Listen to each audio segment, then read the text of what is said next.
Whether we like it or not, Gen Z has made their impact on history with their emphasis on activism, mental health initiatives, and just in general, questioning the world that they were born into. As a generation, Gen Z has made waves in our society, and surely we would keep the ball rolling with the next generation, Gen Alpha.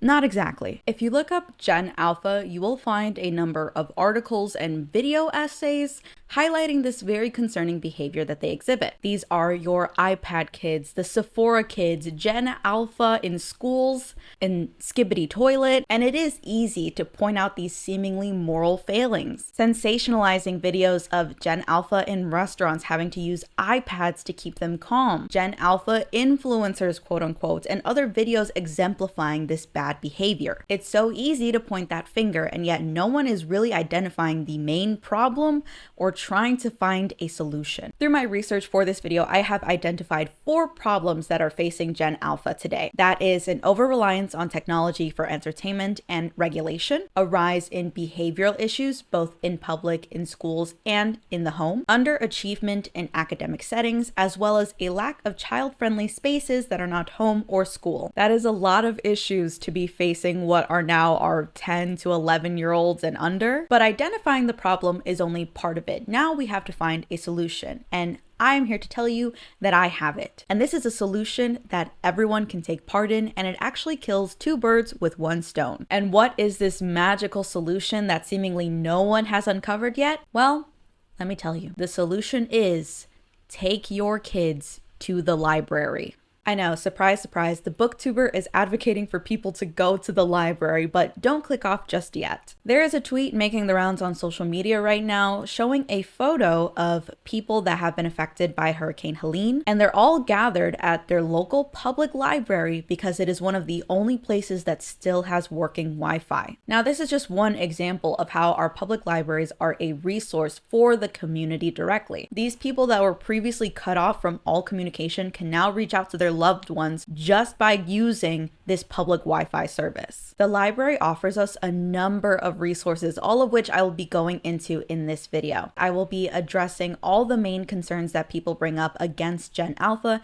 and how they can be directly remedied by going to your local library. And I'm not just talking about reading books, I mean going to the library and using its resources, because as I will go into later, it's not just books and it's not just reading. I have a lot to unpack in this video, including an in-depth analysis into all these issues facing Gen Alpha, including how things like technology and the pandemic has affected them directly, and where I think the solution lies in the public library. So without further ado, hello. Welcome back. It is a new day, a new sleigh, and a new video where I have something to say. And today we are talking about how to save Gen Alpha and third spaces. So of course, when we're talking about Gen Alpha, the most synonymous phrase we think of is the iPad kid. Now, iPad kids describe the generation of children that were typically raised by millennials that had things like iPads, tablets, phones introduced at such a young age. The use of technology was mainly for entertainment purposes,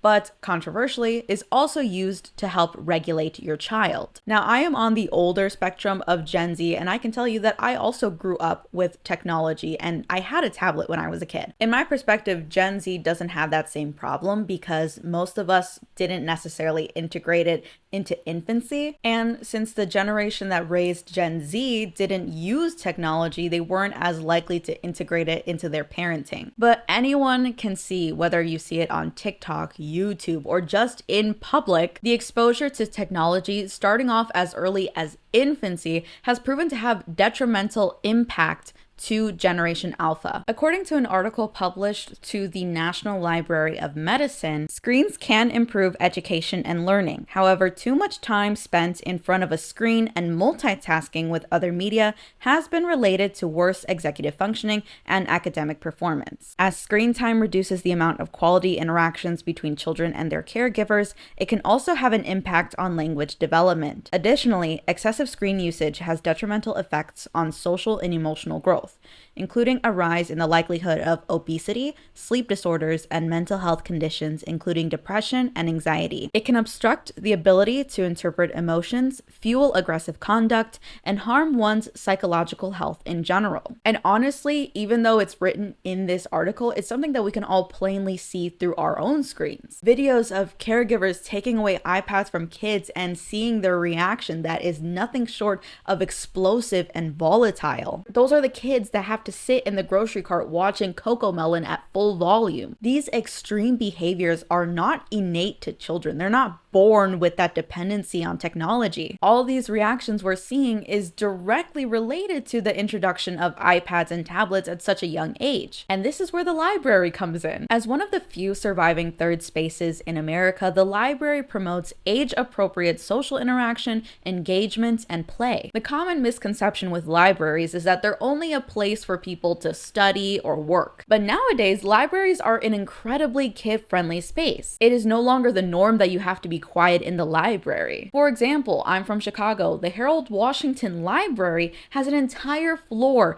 dedicated to children. And notice I didn't say children's books. I mean children. Because of course it does have children's books, but it also includes areas for play and a maker space. This lab is a place where kids can engage in their creative endeavors as well as in STEAM-focused engagement. STEAM, in case you didn't know, is the evolution of STEM: science, technology, engineering, art, and math. Again, all of these activities are 100% age appropriate and done alongside other kids and families. I can't even begin to tell you the number of different programs that the Chicago Public Library has to offer. If you go to their website, you'll see that they have programs that are not just for kids, but for people of all ages. There's craft events, story time, even events that are just opportunities for kids to hang out and socialize. These events can be done in person, online, at different branches, and they're all in widely different fields of interest. And guess what?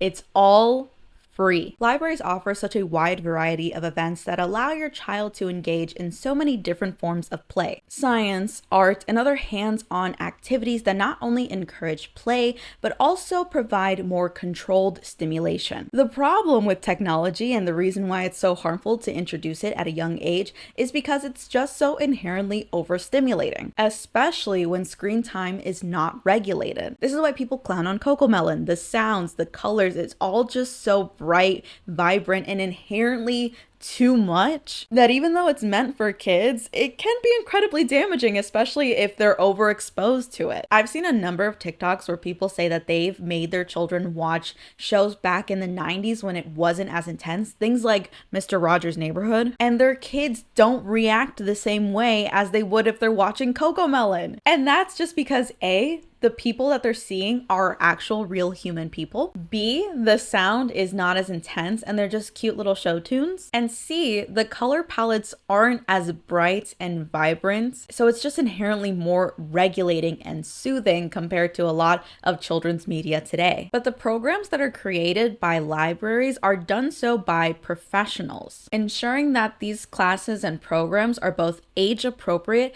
and with the right amount of stimulation. These are professionals that know children, know how to interact with them, and can recognize the difference between a kid that's just excited and happy to be there versus someone that is experiencing incredibly immense overstimulation. And since most of these programs are done so alongside a caregiver, it's also just inherently more calming for the child involved. They have that support of having someone familiar and knowing that they have a safe space to come back to even if they're feeling a lot of big emotions. And speaking of caregivers, going to programs with your child, whether you're the parent, grandparent, babysitter, whoever, it helps build your own social emotional connection with the child involved. The common phrase people use when criticizing parents that do have a reliance on technology in this way is that they're letting iPads and tablets parent for them, which quite frankly is a criticism that lacks the nuance and understanding of the labor that is parenting. What I think people really mean to say is that an over-reliance on technology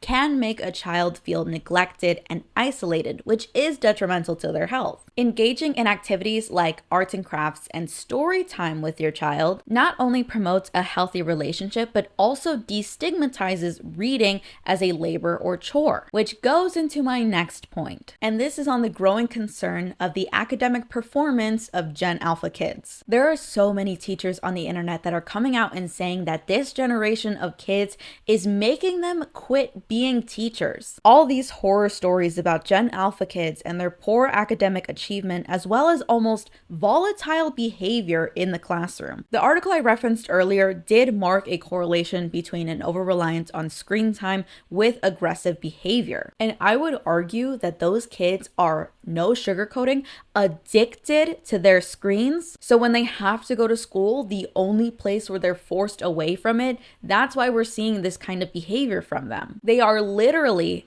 in withdrawals. But whatever you think is causing this behavior, the reality is that last year, the US reported the lowest test scores they've seen in decades. And there are so many teachers that are reporting that their students are not performing at their grade level, even going as far to say as their 8th graders are reading at a 4th grade level, and that the system is failing these students by allowing them to move on to the next grade, even though they don't meet the requirements, and they obviously need more help. Focusing on reading, of course, reading for school is objectively just not as enjoyable as reading for fun or reading for leisure. I am a booktuber. My whole career is telling people what books they should read, and I can tell you that when I was in school and I had to read Shakespeare, Tom Sawyer, and all this other American classics, I hated it. I literally relied on SparkNotes to get me through the day with those classes. But it wasn't that I didn't like reading. More often than not, I would bring my own reading material to those classes and I would just not read what was assigned to me, which I'm not advocating for that. Do your homework. But having something assigned to you and knowing that you have to meet a certain deadline just sucks out the fun of reading. But part of the reason that I was still able to get through those classes and the reason that I still am an avid reader to this day is because when I was a kid, my mom would read to me. In an article from PBS.org, they outlined the very clear benefits that reading to your child has on their cognitive development. Brain scans show that hearing stories strengthens the part of the brain associated with visual imagery, story comprehension, and word meaning. One study found that kindergarten children who were read to at least 3 times a week had a significantly greater phonemic awareness than did children who were read to less often. According to a recently published study, reading to very young children is linked to decreased levels of aggression, hyperactivity, and attention difficulties. When parents read with their children more, they learn to use words to describe feelings that are otherwise difficult, and this enables them to better control their behavior when they have challenging feelings like anger or sadness. Libraries often have things like storytime activities or even book clubs for their patrons. And these books are selected by librarians who are A, trained professionals, and B, know which books are appropriate for your child and their reading level. And of course, they're going to pick books that are engaging and fun for your child to read. The problem, more often than not, is that when kids don't like to read, it's because that behavior is being exemplified by someone else in their life. Whether this is a parent, an uncle, aunt, or just someone else in this child's life that is saying, oh, reading's not fun. Who likes to read? I don't read and I turned out okay. That's why it's so important to instill reading as a virtue, not just for academic purposes, but also for entertainment and pleasure. Again, this also builds the child-caregiver bond. Together, you can go to the library, have your child pick out a book, take it home, and read it together. In that setting, there's no pressure to read for a grade or read to meet a certain deadline. You don't have to do it at a certain speed. You don't have to know every single word, and you don't feel that pressure. Reading with your child before bed is something that you do purely for entertainment purposes, and when you enjoy it, your child enjoys it. When I was a kid, my mom read so many books to me specifically about emotions, and those are books that I remember fondly. For me, that was books like The Way I Feel When Sophie Gets Angry, A Bad Case of the Stripes. And these are things that I'm remembering off the top of my head, and that was just because it was so influential to my childhood. And for better or for worse, those books helped me vocalize the way I was feeling at a young age. That's why I was considered incredibly mature for my age, even when I was back in first, second grade. I'm sorry, this video, which was originally supposed to be how to save Gen Alpha and third spaces, is actually turning into a video about how my mom is the best mom. Sorry, no competition.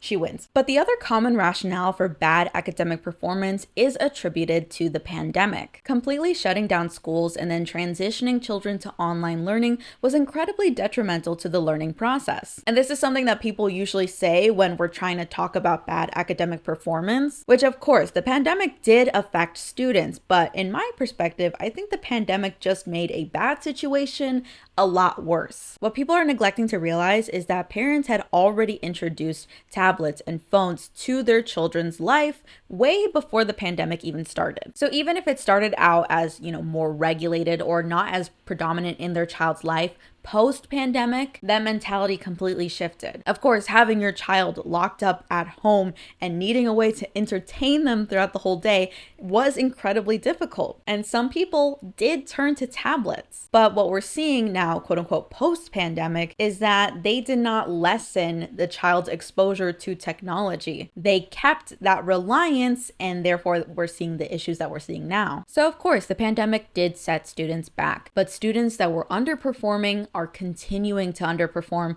at even greater levels than before. Lockdown, the pandemic, it affected all of us, but I think its greatest impact was showing us how desperately we need our third spaces, which goes into my next point. So, what is a third space? We see some people talking about that when we're talking specifically about Sephora kids. Sephora kids are a wave of young Gen Alphas that are going to these places and are messing with all the makeup testers. You can see also Gen Alpha influencers. These are people that are focusing on skincare, retinol, things that are anti-aging, when they are like 8. And what people are realizing with Sephora kids is that the reason they're having to find entertainment in places like Sephora is because they don't have a third space. Now, what is a third space? From the University of Chicago, Ray Oldenburg, an American sociologist, created this term to describe the places outside of the home, the first place, and the workplace, the second place, where people go to converse with others and connect with their community. In this casual and social environment, no one is obligated to be there, and cost should not prevent people from attending. After the pandemic, when businesses shut down, I think people realized that there are really not that many places you could go to just hang out and exist. This is especially a problem outside of major cities. These are the suburbs, the rural areas of the United States. Because in these places, you need a car to go literally anywhere. Nothing is within walking distance. There's no corner stores. There's no green spaces. You are simply isolated. And even if you do have a car to get around, the hangout spots of the suburbs include the gaming section of Target or a coffee shop. If you could even qualify things like Starbucks as a coffee shop, both of which, Target, Starbucks, all these places that people go to hang out are places of commerce, not community. And it's even worse if you're a caregiver or in general, you're traveling in public with a child where people will literally give you a death glare if they hear your kid crying. So many of our places in the United States are just inherently not kid friendly. And of course, not everywhere necessarily has to be. But the reality is, we are social creatures. We need our third spaces. And guess what? One of the few surviving third spaces of the United States is the library. You don't have to pay to be there. It's a place where, yeah, you can do things like work and study, but there are always opportunities for social interaction if you seek them out. More libraries are also implementing things like teen spaces or kid-focused areas where you are literally supposed to socialize with people your own age. And you can access almost everything the library has to offer without paying for a single thing, except like the printers and scanners and things like that. But even then, it's at an extremely reduced rate. The world is truly your oyster at the public library, and you don't even have to touch a single piece of technology to be there. At my local library, I know that I could go to the tech areas. I could check out an iPad or a computer and have fun there. But I also have the option to go to their makerspace, check out their 3D printers, their Cricut machines. I could do arts and crafts. I could do so many other things that go beyond the screen of an iPad. But hey, I'm giving iPads kind of a bad rep. I'm currently referencing my notes that I have written on my iPad. The article does say that screen media use may have a beneficial effect on a kid's cognitive results, saying media devices with screens have the potential to improve education and learning. For instance, research has suggested that electronic books and learning to read applications may improve young children's early reading skills and creative thinking capacities. And would you look at that? Reading is still what improves your child's cognitive abilities. But hey, they're specifying ebooks and audiobooks, and guess where you can get access to those very things for free? The library. Another common misconception about the library is that they only provide reading materials and you have to actually go there to access them, both of which are not true in this good age of 2024. So now I'll be going through the library's resources. And of course, these resources vary from library to library. So I'm going to be referencing some of the available resources you might find at your public library. So first, I'll be talking about Libby, which is an app that I have been talking about forever on this channel. It's 100% free and it allows you to access ebooks and audiobooks through your public library. You can download them onto any mobile device you have, and it works the same way where you essentially check out the book and you have to return it in 2 weeks. Then Libby also has a sister app named Canopy. This app allows you to stream movies without any ads and for free with your library card. It even has a separate functioning Canopy Kids, which allows you to stream movies and TV shows that are specifically age appropriate. And it has parental control, so you can control how much screen time your child is having. And even though this was more common to do back in the day, it's still true now, where libraries will more often than not have DVDs available for you to borrow. And depending on your library, they could also have things like Xboxes, PlayStations, professional cameras, microphones, and even soundboards for you to borrow at no cost. Most libraries will also hold book sales where they kind of get rid of their extra inventory or books that they just don't need anymore. And these are books that are both hardcover, paperback, and they are way cheaper than Goodwill or even half-price books, because usually the books are only $1, and that doesn't even begin to mention all the programs and classes that the library offers. Again, this all depends on your library, where you are located. But your library could offer things like ESL classes, free legal consults on immigration and citizenship, health screenings for things like blood pressure and bone density for elderly populations, more technical classes like learning how to use Excel, Python, other coding softwares, more arts and crafts leaning like learning how to sew or crochet, and so much more. All classes that they offer daily and for free. And you can access all of this whether you're a caregiver, teenager, over 60, or someone that hates reading with a fiery passion. This is all available to you. So now the solution time. You might be asking yourself, Kristen, how do I get access to all these wonderful benefits from my local library? Because surely there is a catch to getting all these amazing resources. Surely there is some kind of paywall here. Well, it's not a catch, and it's something that you can do for yourself and for society and the future of Gen Alpha. All you have to do is get a library card. Either walk into your local library or sign up online. It's 100% free. All you have to do is tell them your name and your address, and they'll give you the platinum access card to all their resources. But Kristen, you say, my library doesn't have any of the amazing stuff you just mentioned. I'm not from a major city like you. My library is in a small town. It has nothing to offer me. Which of course, it would be naive of me to not point out the glaring lack of access that so many people have to the library. Not every parent or caregiver is able to carve out time to take their child to the library. Not everyone has a library that is near them or accessible to them. And of course, some libraries are just underfunded. They're serving populations that aren't as high as major cities, and therefore they can't get the same programs and benefits. So yes, not everyone is as privileged as I am or as other people that have access to these libraries that just have more funding. But getting a library card is the best way that you, yes, you directly, can contribute to solving this problem. Libraries are government funded, so when you take out a library card, they can then use that information to apply for grants. They'll go to the government and say, hey, we are serving this much more people than we were last year. With our current budget, we can't offer all these people the same amount of resources. We need more money so we can meet the demand. That's how libraries are able to get more funding, more grants, so that they can expand their services. Libraries also know just how much they are serving their community directly. So if there's something that you want to see at your library that they don't have, reaching out to a librarian either in person or over email is one of the best ways that you can connect with them. I think people really underestimate the amount of power that they have in their community, where more often than not, if you just ask, they will find a way to meet that demand for you. Because if there's something that you want to see in your library, more often than not, someone else wants to see that too. For example, Chicago is obviously a very diverse city. So yeah, we have things like story time, but more often than not, we're seeing an abundance of story times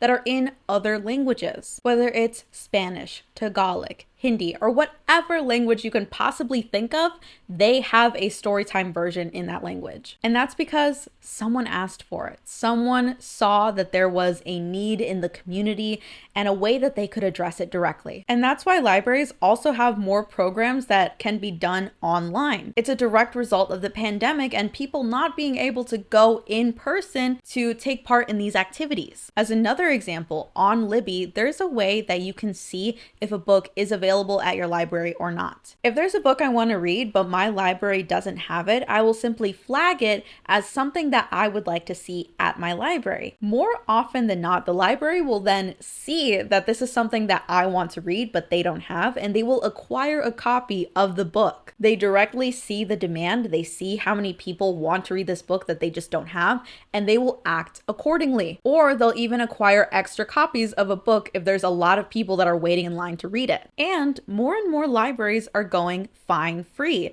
meaning that they don't charge you for having an overdue library book. And this is in direct response to the growing number of people that simply cannot afford that risk. The idea of having to pay a fine for not turning a book in on time directly dissuades people from going to the library. So in response, they've taken away the fines. They're taking away any possible obstacles they can that prevent people from going to the library. This is what it looks like when you have a system in place that is actively working for the community in every and all capacities. This is what a functioning system looks like when they're taking the input of the community and directly implementing it into their services. Overall, it is to our benefit as a global community to keep libraries up and running. We've seen how libraries can help people through natural disasters, the pandemic, and in their day-to-day life. As adults, it is our responsibility to keep these resources open and available for Gen Alpha. As a Gen Z, I know directly that our general consensus is that we didn't choose the world we were born into. We inherited all the problems, all the climate change, and all this unrest from our predecessors. And we are trying our best with activism, being active members of our communities. We're trying to resolve what can still be saved. Even though we didn't contribute to the problems that baby boomers, millennials helped create, it is still part of our responsibility to make sure that the world that Gen Alpha is inheriting is a good one. And the way that we keep that world good is by maintaining our third spaces, maintaining our public libraries. And the beauty of this solution is that all you have to do is get a library card. You don't even have to go to the library every single day. You don't have to be someone that is always reading, always checking out books. You can go there just to hang out. You can go there to study, work. Sometimes I go to my library and I edit my YouTube videos. With the small act of getting a library card, you not only have access to all their resources and databases,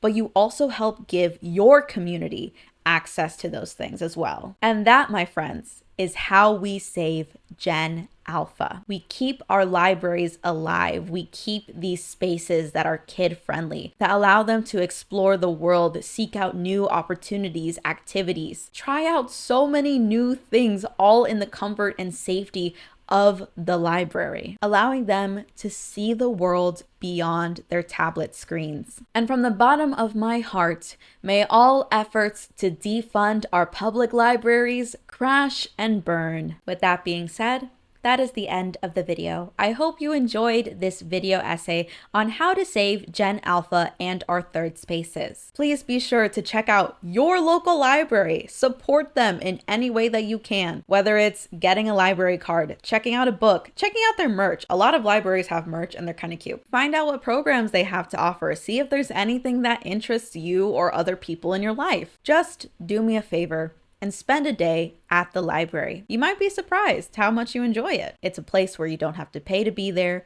You don't have the pressure of school. It's just a place to exist and be free and have fun. So be sure to check out your local library, check out apps like Libby, Canopy. I mean, if you can watch movies for free, why wouldn't you? I mean, with the cost of all these subscriptions and honestly, not the many benefits that come with it, I tell people all the time about all the things that our library offers, and almost always no one believes me. Because you have things like Spotify, where if you have a premium subscription, they will give you access to audiobooks, but even then, it's only 12 hours. And if you want to replenish those audiobook hours, it's an additional $12.99. And then on top of that, you don't even have access to all the audiobooks because you might need a second app that you bought the audiobook from just to listen to it from Spotify, which is so ridiculous. You can avoid all of that if you just get Libby and have a library card. The nickname I have for my library card is Balance Unlimited because it literally feels like the black card. It is probably the most valuable thing that I own in my wallet. And I'm not exaggerating. This is just how passionate I am about the library. But anyway, let me know what you think down below. Is it too late to save Gen Alpha? Do you think the library could actually help them? What are your thoughts? Whatever it is, let me know down in the comments below. Be sure to leave a like, subscribe if you want to see more of this video essay type content. I'll be back to reviewing books sometime next week. We'll see what happens, but this was something that I have been thinking about for a while and I wanted to talk about it, and I finally got everything together, got all my thoughts together, and was able to put it in this video. So thank you again for watching. Be sure to follow me on all my social media at Listen to Kristen on TikTok, Instagram, and Twitter. So take my advice. This is the time where you listen to Kristen. Grab your little coffee, grab your tote bag, grab your friends or whoever you want, and go to the library because I promise you, you won't regret it. I am actually gonna go get a cute little shirt from We Need Diverse Books that says support your local library. So maybe I'll debut that in another video. But anyway, thank you for watching. I will see you in the next video. That sounded like a Markiplier outro. I'm sorry, I didn't mean to like copyright him. My bad. Anyway, that's it. Thank you.